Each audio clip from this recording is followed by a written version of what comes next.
Welcome to ECP Conversations in 5 minutes or less, where our investment team shares insights on markets, industries, and the highest quality businesses we can find. I'm Damon Callahan, and with me is Senior Analyst Annabelle Miller, who shares what she considers the number one business attribute when assessing a new investment idea. Let's get started.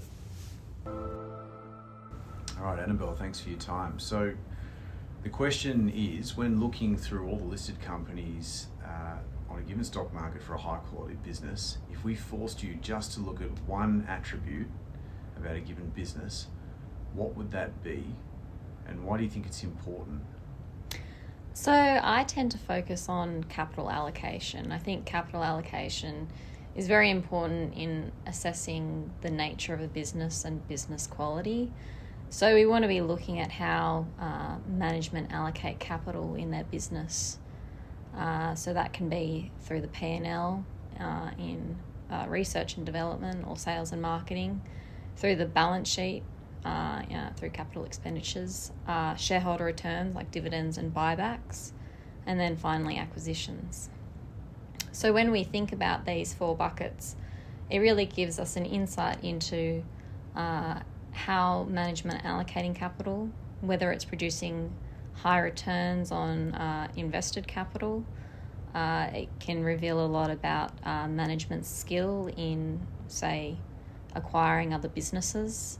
And then it can give us a good idea whether management are shareholder friendly in how they return capital to shareholders.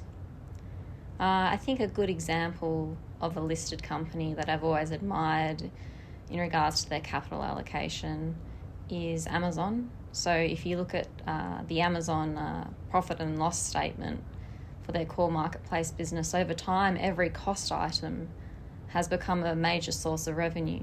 So you look at their technology expense, well, that's AWS, which is probably, $1 trillion business by their enterprise value.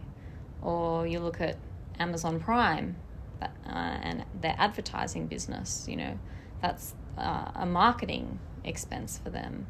And then their logistics expenses, that's become the Amazon Flex service.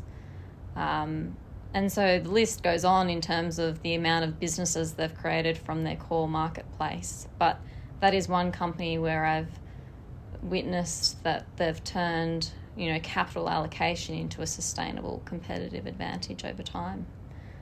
And then finally, if I look at how I look at new ideas through this lens, it's useful in determining, businesses that can maybe compound their earnings over time. So when we look at their historical performance, have they been able to consistently generate a high return on invested capital, consistently generated a high return on equity?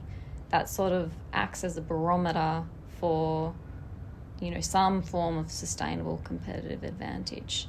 And so it can be a good sort of, filter to sort ideas that go to the top of the list and then ideas that subsequently fall out of the list.